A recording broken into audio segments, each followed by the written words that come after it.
One day team ঘোষণা করা হয়েছে। আপনারা বলছেন যে এটা আবার কোন সিরিজ? ওয়েস্ট ইন্ডিজের বিপক্ষে কালকের দিন পেরুলেই পরশু থেকে যে সিরিজটা শুরু হবে। বাংলাদেশের one day fight, Bangladesh cricket board media রিলিজের মাধ্যমে যেই 8টা সিরিজের কথা বলেছিল যে আমরা যে কাট অফ টাইম ওয়ার্ল্ড কাপে সরাসরি খেলার জন্য 2027-এর মার্চের 31 তারিখ পর্যন্ত, তার আগ পর্যন্ত শিডিউল 8টা সিরিজ রয়েছে, 24টা ম্যাচেস রয়েছে। সেই 8 সিরিজের প্রথমটা পরশু থেকে শুরু হতে যাচ্ছে। সেই সিরিজের জন্য Bangladesh cricket board they have announce the team. সেই দলের চমকের জায়গা বিশাল, পরিবর্তনের জায়গা বিশাল। বোলিং ডিপার্টমেন্টের পরিবর্তন, মিডল অর্ডারের পরিবর্তন, ইভেন ওপেনিং স্লটেও পরিবর্তন রয়েছে। সবচেয়ে সিগনিফিক্যান্ট পার্ট যেটা, যে একটা দারুণ স্ট্যাটাস দেওয়ার পরে বিদেশ থেকে দেশে 5 ঘন্টা ভ্রমণ করে বাসায় গিয়ে যে স্ট্যাটাসটা চ্যাট জিপিটির সহযোগিতায় নাইম শেখ দিয়ে দিলেন, সেই স্ট্যাটাস দেওয়ার পরের দিন যেদিন নতুন করে সূর্য উঠল, নাইম শেখ দল থেকে বাদ পড়ে গেলেন। সো দেশের জন্য, দলের জন্য বাংলাদেশের যেই ক্রিকেটার দাবি করছেন যে তারা সেরাটা নিংড়ে দেন, আমরাও সেটা বিশ্বাস করতে চাই। আশরাফ হোসেন লিপু, গাজী আশরাফ হোসেন লিপু, তাকে দলেই রাখলেন না। তার সেরাটা আপাতত দেখার আপনার আমার কারো সুযোগ হচ্ছে না।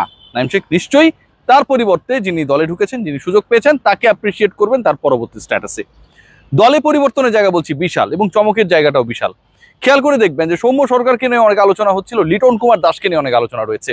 লিটন কুমার দাস দলে নেই। লিটন কুমার দাসের ওয়ানডে পারফরমেন্স যদি বিবেচনা করে দল করতে যান, তাহলে আপনি লিটন কুমার দাসকে দলে না রাখলে কোনো প্রশ্ন করার সুযোগ নেই।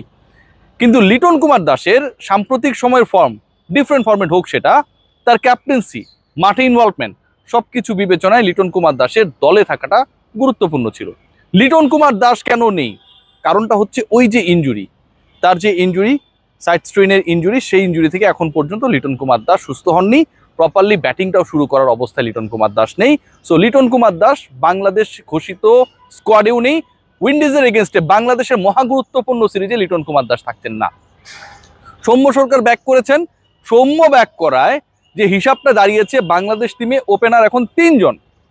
সাইফ হাসান ওপেনার, আপনারা সবাই জানেন, এবং he was the only cricketer of the side যিনি এয়ারপোর্ট ত্যাগ করার পর তাকে নিয়ে কোনো ধরনের নেগেটিভ ডিসকাশনস হয় নাই।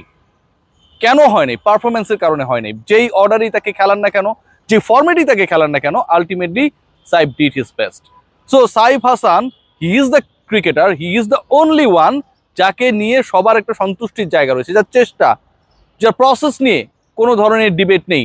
Saif Hasan is going to B the opener again for Bangladesh in the upcoming series. তার সাথে যিনি ওপেন করবেন, সেই আলোচনাটা নিয়ে আসলে অনেক ধরনের, আমি কি বলবো, যে ইপস অ্যান্ড বার্ডস থাকবে, অনিশ্চয়তা থাকবে। নাম দুটো, একটা সৌম্য সরকার, তানজিদ হাসান তামিম। তানজিদ হাসান তামিমকে নিয়ে সবচেয়ে বড় অবজেকশন যেটা, ধারাবাহিক না, অনেক বড় কিন্তু একটা প্রশ্ন। এবং তানজিদ হাসান তামিমের এই ধারাবাহিকতার অভাবের পরও তানজিদ হাসান তামিম টিকে যাচ্ছেন কেন, কেউ কেউ সেই প্রশ্ন তুলছেন। আমি মনে করি he should be given one more chance. Soumya Sarkar যাকে দলে ফেরানো হয়েছে, চ্যাম্পিয়ন্স ট্রফিতে সবশেষ খেলেছিলেন, তার আগে অবশ্য তিনি 50ও করেছিলেন। সৌম্য সরকার সাইফের পার্টনার হবেন নাকি ছোট তামিম হবেন, এই প্রশ্নের উত্তরে আমার কাছে মনে হয় যে সৌম্য সরকার এগিয়ে থাকবেন। সৌম্য সরকার এগিয়ে থাকবেন এ কারণেই যে বাংলাদেশ এখন একটু নতুন করে ঝালিয়ে দেখতে চায়। তামিমরা যা করেছেন, যা করে দেখিয়েছেন, সেটা নিয়ে টিম ম্যানেজমেন্ট হ্যাপি না। বাট বিকল্প ওপেনার হিসেবে আপনাকে কাউকে না কাউকে রাখতে হবে, যখন আপনার ইমন নেই, যখন আপনার ইনজুরির কারণে লিটন কুমার দাস নেই। সো তামিমের থাকাটা নিয়ে খুব বেশি প্রশ্ন তোলার বা অপশনস ছিল না, এটাকে অন্যভাবে চিন্তা করার। মিডল অর্ডারে একটা সিগনিফিক্যান্ট পরিবর্তন এসেছে। তার আগে বলে রাখি, জাকের আলী অনেক টিমে রয়ে গেছেন। জাকের আলী অনেক কেন আছেন, জাকের আলী অনেকের কন্ট্রিবিউশনটা কি, সেটা নিয়ে অনেক প্রশ্ন থাকতে পারে, এবং প্রশ্ন থাকাটা স্বাভাবিক। আমার কাছে মনে হয় ব্যাকআপ কিপার হিসেবেই জাকের আলী অনেক is in the side. But Mahidul Islam Ankon, যিনি দলে ফিরেছেন, দলে সুযোগ পেয়েছেন, ইনফ্যাক্ট এটা আমার কাছে মনে হয় খুব সিগনিফিক্যান্ট চেঞ্জ, এবং এই পরিবর্তনটা অনেক আগে থেকেই দরকার ছিল। You don't have any middle. আপনার দল খেলছে, সেখানটা আপনার কোনো প্রপার মিডল অর্ডার নেই। কোনো কারণে তাওহিদ হৃদয় যদি ফল করে, তার বিকল্প কে হবে? You have no proper answer. So ওই জায়গা থেকে আমার কাছে মনে হয় যে মিডল অর্ডারে একটা গুরুত্বপূর্ণ সিগনিফিক্যান্ট চেঞ্জেস এসেছে, এবং এই চেঞ্জের কারণে মেহেদী হাসান মিরাজের ব্যাটিং অর্ডার, ক্যাপ্টেনের ব্যাটিং অর্ডারও চেঞ্জ হয়ে যাবে বলে আমার বিশ্বাস। কেন? দেখুন, টপ 3-তে সৌম্য সরকার, সাইফ হাসান, নাজমুল হোসেন শান্ত, নাম্বার 4-এ তাওহিদ হৃদয়, নাম্বার 5-এ হু উড ইউ প্রেফার?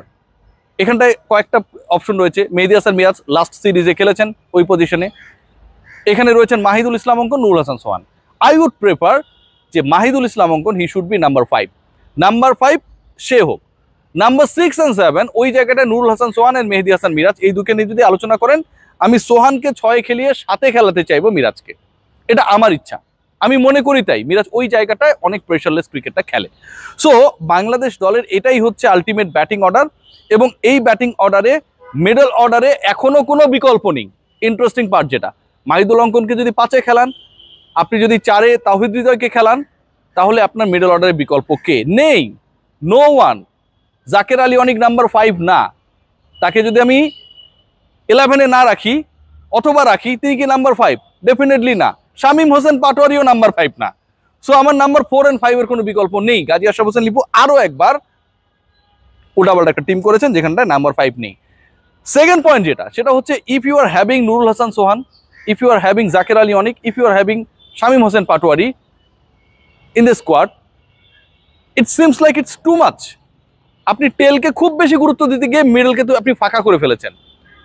একই টাইপের রোল সোহান, শামীম, জাকের তিনজনই দলে আছে, তিনজনই স্কোয়াডে আছে, অথচ মিডল অর্ডারে আপনার প্রপার কোনো ব্যাকআপ নেই। আবারও বলছি, ওপেনিংয়ে ব্যাকআপ রয়েছে, লোয়ার অর্ডারে ব্যাকআপ রয়েছে, মিডল অর্ডারে কোনো ব্যাকআপ নেই।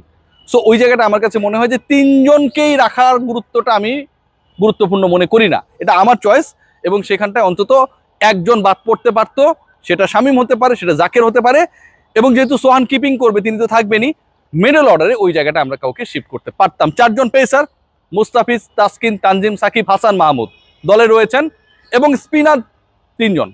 আপনারা সবাই জানেন যে লাস্ট যে সিরিজটা বাংলাদেশ খেলেছে সেখানটায় তানভীর খুব একটা খারাপ করেন নাই। রিশাদ হোসেনও বাংলাদেশে অনলি লেগি তিনি অনেক কন্ট্রোল বোলিং করেছেন, টুকটাক মার খেয়েছেন, বাট আমি মনে করি রিশাদকে সুযোগ দেওয়াটা খুবই গুরুত্বপূর্ণ, কারণ এখানে স্পিনিং ট্র্যাক হবে। বাংলাদেশ যেভাবে হোক 3-0 উইন্ডিজকে হারাতে চাইবে, ব্যাটিং করাটা দুরূহ হয়ে যাবে, গামিনী ডি সিলভা রাজশাহী থেকে ঢাকায় চলে আসবে, এরকম অনেক ঘটনা ঘটবে ভাই, শিওর থাকেন।